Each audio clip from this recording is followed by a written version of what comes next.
Hola amigos y hermanos, sean bienvenidos. Continuamos con nuestros estudios de los profetas menores. En esta ocasión nos corresponde el profeta Miqueas. El libro del profeta Miqueas.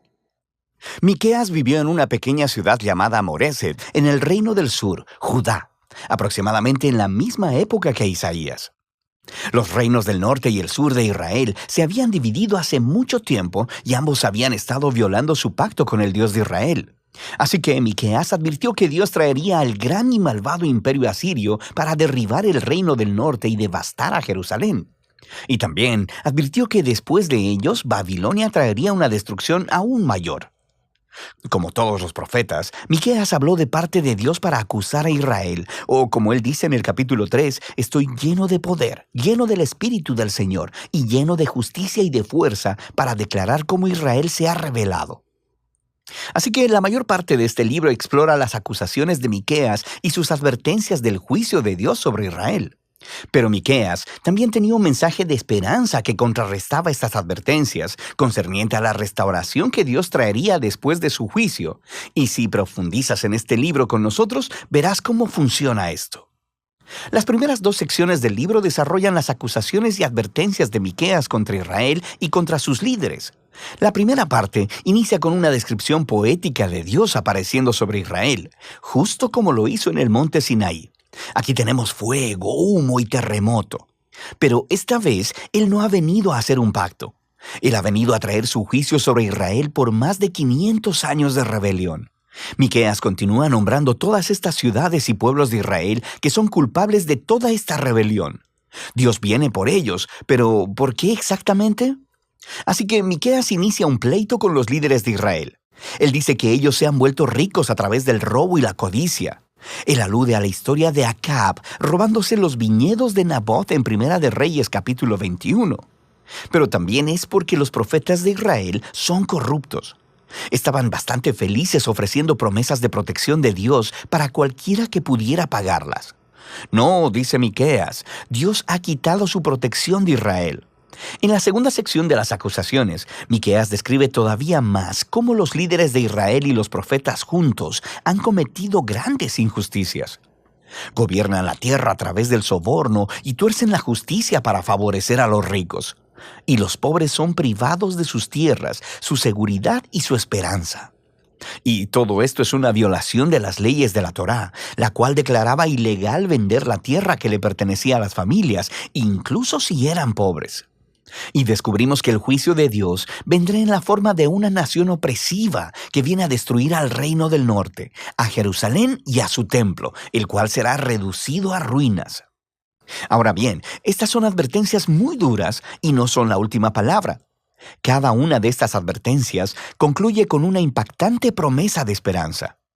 Primero tenemos un poema de cómo Dios es como un pastor que rescatará y reunirá su rebaño, que es el remanente de su pueblo. Y Él los traerá todos de vuelta a los buenos pastos y será su rey una vez más. La segunda sección de advertencia concluye con esta imagen del templo de Jerusalén en ruinas. Y Miqueas dice que esto no será permanente.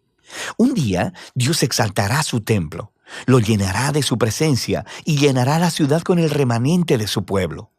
Así que el propósito de Dios es hacer de Israel el lugar en el que el cielo y la tierra se encuentran, para que todas las naciones fluyan a Jerusalén, donde Dios se convierte en el rey de todas las naciones, trayendo paz a la tierra. Estos dos poemas finales de esperanza son muy poderosos.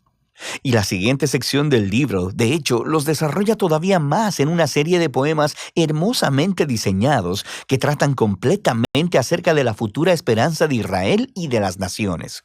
Así que aprendemos que después del ataque de Asiria, Israel será conquistado y exiliado en Babilonia. Pero a partir de ahí, Dios restaurará a su pueblo y los llevará de vuelta a su tierra.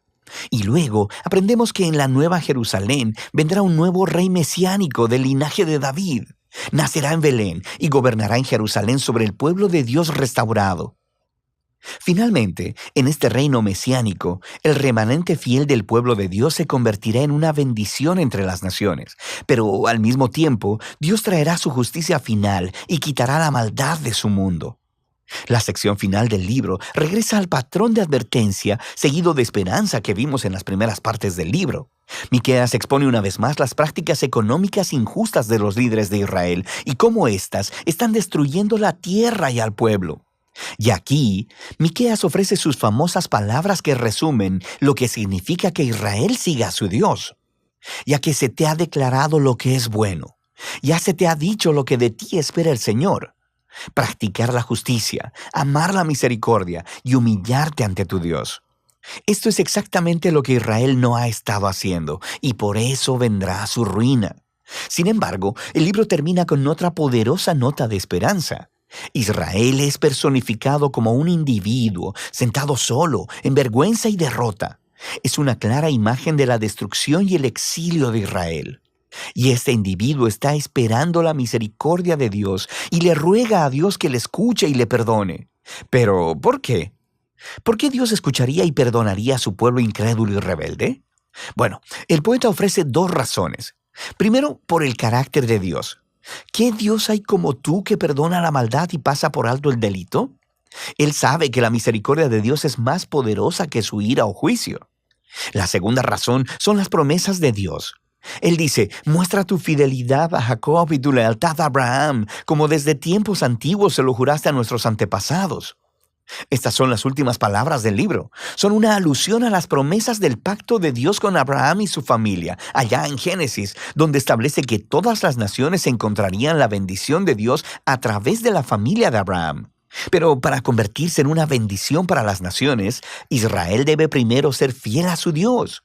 Así que esto explica este ir y venir entre el juicio y la esperanza en el libro de Miqueas. Si Dios va a bendecir a las naciones a través de Israel, entonces Él debe confrontar y juzgar la maldad que está entre su pueblo. Pero su juicio es lo que conduce a la esperanza, porque el amor del pacto y las promesas de Dios son más poderosas que la maldad humana. Y su propósito final no es destruir, sino salvar y redimir. O como lo dicen las últimas líneas del libro, Dios se deleita en su amor de pacto. Así que, una vez más mostrará compasión. Él pondrá su pie sobre nuestra maldad. Él arrojará nuestro pecado a las profundidades del mar. Y de eso se trata el libro de Miqueas.